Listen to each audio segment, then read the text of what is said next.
Imagine having a best friend that's a human and a best friend that's a robot. Imagine your human best friend dies and you take the chip and the processor and stuff of your best friend that's a robot and you're able to somehow put it inside of your friend and bring your friend back to life. Would you do it? Would you do it? You probably don't even know what would happen if you did it.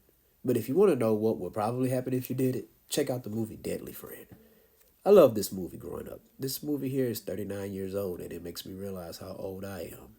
It came out 39 years ago today or yesterday, one of those days. I don't recall ever watching it at the movie theater, but I used to watch it a lot on television.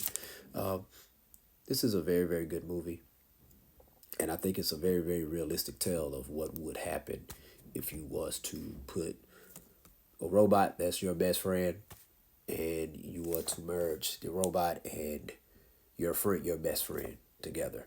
And it's very, very creepy. It's very, very scary and it's very, very deadly. That's why it's called Deadly Friend. But Wes Craven directed this movie. A lot of people don't talk about this movie. When they talk about Wes Craven, they only talk about Nightmare on Elm Street. They talk about Scream. I don't know why they don't talk about this movie that much or The Shocker. I love both those films. Very incredible films. Are they as good as Scream and Nightmare on Elm Street? Well, maybe not. But I mean, I think it's an awesome movie. And I'm surprised that this movie hasn't even generated a sequel or a remake because I feel like, especially with what's going on in the world today, well, not just today, this has been going on for decades, to be quite honest with you, with the whole artificial intelligence, the AI type thing and stuff. I think we should have had a couple sequels to this movie.